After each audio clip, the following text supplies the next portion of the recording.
If you're living with diabetes, you probably feel like you're doing everything by the book, right? You count the carbs, you watch the sugar, you take your meds. But what if I told you that even with a perfect diet, there might be a key vitamin deficiency silently sabotaging all of your hard work? We're talking about a nutrient that, when it's low, can make your insulin less efficient and your blood sugar way harder to control. So, what is this mystery vitamin? Well, let's dive in. This is probably the most frustrating question, isn't it? You've done everything right, you ate the salad, you skipped the dessert, but your numbers are still creeping up. So, is it really always about the food you just ate, or could there be a missing piece of the puzzle, a hidden nutrient gap that's working against you? That's exactly what we're going to explore. And if that question hits home, I'm guessing these symptoms will too. That deep, bone-tired fatigue that no amount of sleep seems to fix. Or that weird tingling in your feet that you might just brush off as, part of diabetes. And of course, those glucose numbers that just refuse to cooperate. A lot of people feel this, but very few connect the dots to a potential vitamin deficiency. So the number one contender, the vitamin that has doctors really paying attention when it comes to their diabetic patients, is vitamin B12. And listen, this isn't just any old vitamin. It's an absolute powerhouse for creating energy at the cellular level, and so importantly for keeping your entire nervous system healthy and protected. Now, here's a crucial detail. Not all B12 is created equal. The specific form we're zeroing in on is called methylcobalamin, and here's why that name is so important. It's the biologically active form. That just means your body can use it instantly. Your cells can just grab it and put it right to work making energy and repairing nerves. No extra conversion steps needed. It's ready to go. So look at this comparison. On the left, you've got methylcobalamin, the ready-to-use form. On the right, you have cyanocobalamin, which is the cheap synthetic form you'll find in a lot of basic multivitamins. Your body actually has to work to convert that one, and it's just not as effective. In fact, for helping with nerve issues in diabetics, studies show methylcobalamin is a staggering 60 to 74% more effective. That's a huge difference. So you might be wondering, why are diabetics at such a high risk for this deficiency? Well, here is a massive piece of the puzzle: metformin. It's one of the most common diabetes drugs out there, and research shows it can slash your body's ability to absorb B12 by up to 43% after about 3 years of use. It basically puts up a roadblock in your gut. This is something millions of people need to be aware of. And the signs of a B12 deficiency are super sneaky, because they often look just like the symptoms of diabetes itself. Remember that extreme fatigue we talked about? Well, it affects nearly 90% of diabetics who are deficient. The tingling and numbness from neuropathy, that frustrating brain fog, even changes in how your tongue looks. These are all red flags that your body might be screaming for more B12. Now, the payoff for fixing this is incredible. It's not just about feeling more energetic. It has a direct impact on your blood sugar. Studies have shown that when people supplement with the right form of B12, their HbA1c levels can drop by 0.9 to 1.3 percentage points. Let me tell you, that's a clinically huge improvement in your long-term blood sugar control, all from just addressing one nutrient need. Okay, next up is our cellular guardian, vitamin E. If B12 is all about energy and nerves, I want you to think of vitamin E as the personal bodyguard for every single cell in your body, protecting them from the constant stress and damage that high blood sugar can cause. And again, the specific form matters. Here, we're talking about alpha tocopherol. It's the most powerful natural form of vitamin E. As a fat-soluble antioxidant, its job is to literally embed itself in your cell walls, including those precious insulin-producing beta cells in your pancreas, and act as a shield, protecting them from getting wrecked by oxidative stress. And just like B12, the deficiency signs here can be really misleading.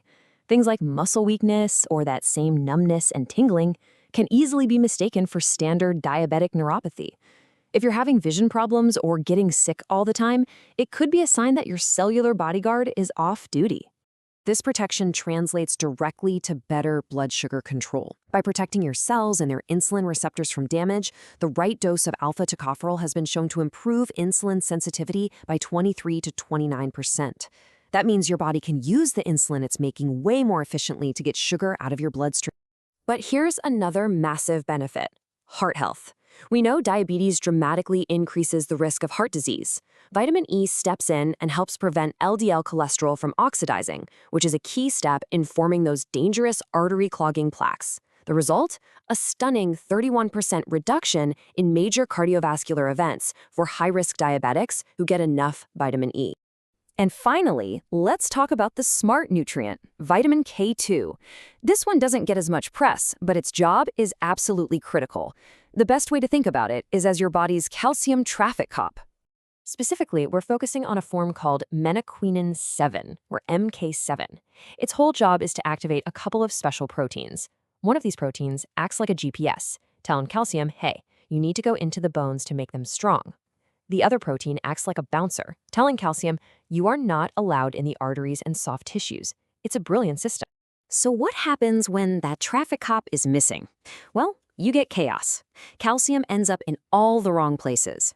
It starts building up in your arteries, making them hard and stiff. Meanwhile, your bones get weaker, which can more than double your risk of a fracture. Easy bruising or worsening varicose veins are also little clues that your body's calcium management is off. The power of getting this right is just incredible. By keeping calcium out of the arteries, optimal levels of vitamin K2 are linked to a 41% drop in the risk of cardiovascular events for people with diabetes. That is a massive protective effect you don't want to miss out on. Okay, so we've covered the what and the why. Now let's get to the most important part, the how. Let's talk about some real, actionable steps you can take. Food should always, always be your foundation. For B12, you're looking at things like clams, salmon, and sardines. For vitamin E, think seeds and nuts, especially sunflower seeds and almonds. And for K2, the undisputed champion is a fermented soy food called natto, but you can also get it from hard cheeses like Gouda and from the yolks of pasture-raised eggs. Now, if you and your doctor figure out that food isn't quite enough and you need to supplement, here's how to do it the smart way. Step 1, and this is non-negotiable. Talk to your doctor. Get tested. See what you actually need. Step 2, make sure you're choosing the right forms we've talked about, methylcobalamin, alpha-tocopherol, and MK7. And finally, work with your provider to understand the right safe dose for you. Okay, and this is incredibly important. We have to talk about safety. Vitamin K2 and the blood thinner warfarin are like oil and water. They should never be taken together. High doses of vitamin E can increase bleeding risk, so you absolutely have to talk to a doctor if you're on any other anticoagulants. And the golden rule always is to run any new supplement by your healthcare provider before you start taking it. All right, let's just take a step back and look at the bigger picture for a second. This isn't just a list of facts about vitamins. This is really about shifting your perspective, finding a new way to look at your health that goes way beyond what your glucose meter tells you every day. Here's the core message, the one thing I really want you to take away. Managing diabetes successfully isn't just about fighting a war against sugar. It's about supporting your body. It's about making sure your body has all the essential tools like B12, E, and K2 that it needs to function at its best and to truly thrive. So I'm going to leave you with this question to chew on. Your blood sugar meter and your A1C test tell one really important part of your story, but it's not the whole story. What are your nutrient levels telling you? Looking into that might just be the smartest next step you can take on your health journey.